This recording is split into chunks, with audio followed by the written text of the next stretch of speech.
Yo les bladers, et bienvenue dans ce B-News tant attendu. Il y a quelques jours, Takara Tomy a commencé à faire la promotion de la saison 6 de Beyblade Burst, et son nom n'est autre que Beyblade Burst Dynamite Battle. Vous avez peut-être déjà vu passer ces images du Korokoro la semaine dernière, qui sont des fuites, et donc afin de respecter la licence, je tenais à en parler seulement à partir de la sortie officielle du magazine.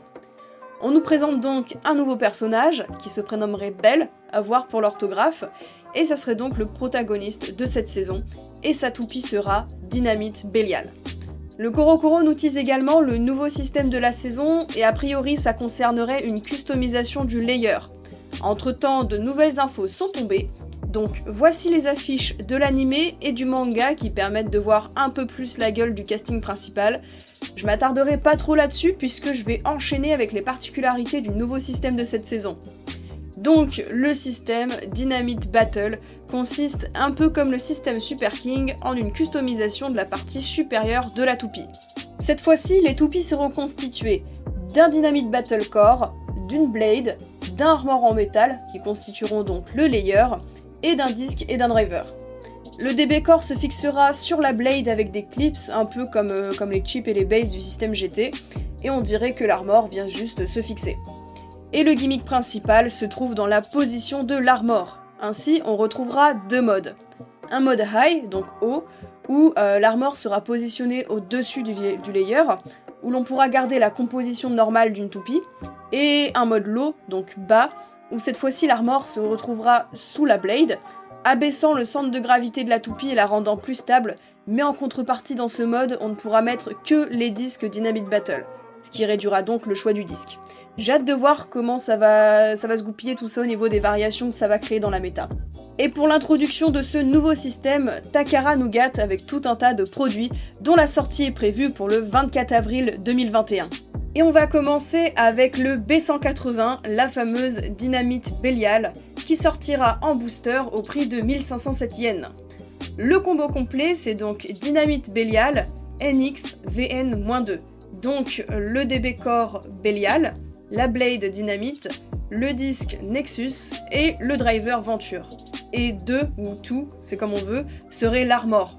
Du coup, sympa pour commencer comme toupie. Ensuite, on enchaîne avec le B181, le Random Booster volume 25, qui coûtera 1232 yens unité. La toupie rare de ce Random Booster est la nouvelle Cyclone Ragnarok GG-NV-6. Donc, le DB Core Ragnarok, la Blade Cyclone, le disque Giga et le driver Never, et donc l'Armor 6.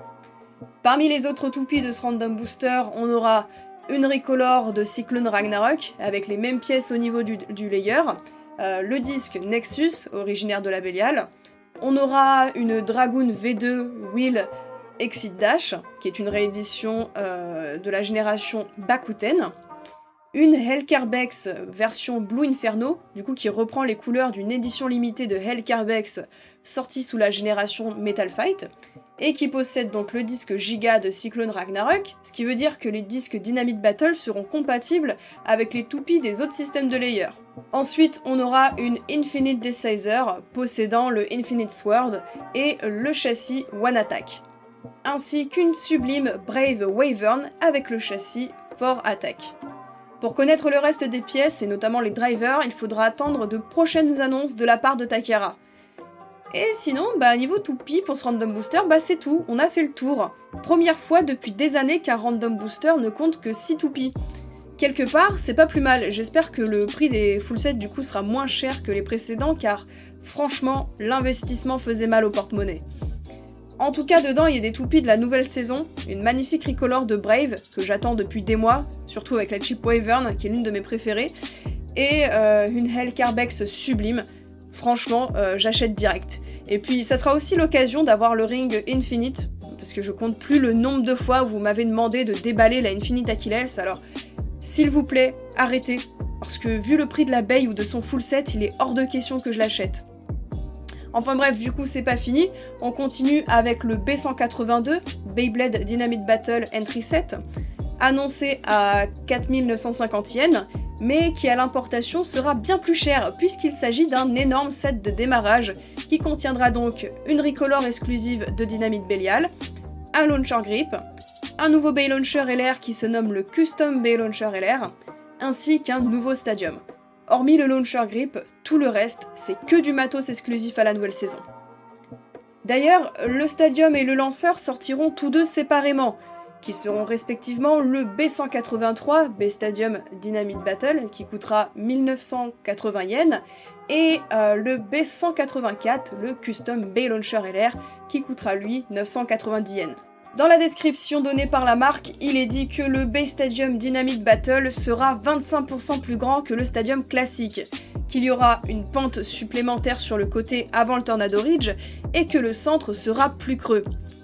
En ce qui concerne le lanceur, c'est donc un lanceur à ficelle à double sens de rotation, et d'après l'image sur la boîte, ce changement se ferait par démontage de la partie inférieure et de la partie supérieure.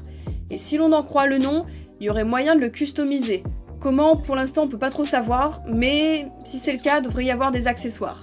Le dernier produit dévoilé est une édition limitée de loterie, le layer de Dynamite Perseus -6. Donc dans une couleur dorée que, vous le savez, je n'affectionne pas vraiment, mais pourquoi pas. Après en soi, il n'y a que le DB Core qui est exclusif à ce layer. Voilà, ça fait pas mal de produits qui vont sortir en même temps, avec plein de nouveaux matos, donc quand je vois comment Takara a changé la présentation de ses boîtes et a fait évoluer en même temps les lanceurs et le stadium de base, je me dis que cette saison repartira sur quelque chose d'assez différent des précédentes. À voir si ce sera aussi le cas pour la série animée. En tout cas, ça serait cool de repartir sur de bonnes bases, car à mon goût, ça commençait vraiment à s'essouffler. En tout cas, pour le moment, je sais pas trop ce que je vais prendre parmi tous ces produits. Le Random Booster, c'est sûr. Après, je prendrai peut-être pas le set de démarrage, car je ne suis pas sûre de vouloir le stadium. Faut voir comment les toupies performeront dedans. Sinon, je pourrais toujours le prendre plus tard à l'unité. Et le lanceur, je compte pas vraiment le prendre dans le sens où j'en ai déjà pas mal et qui me vont très bien. Donc pour le moment, je partirai sur le booster de Dynamite Belial et le Random Booster Full Set. Je sais pas vous, mais moi je suis méga hypée par cette nouvelle saison. N'hésitez pas à me donner votre avis en commentaire et à réagir, je serai ravie d'échanger avec vous. C'était Ryuk et à la prochaine!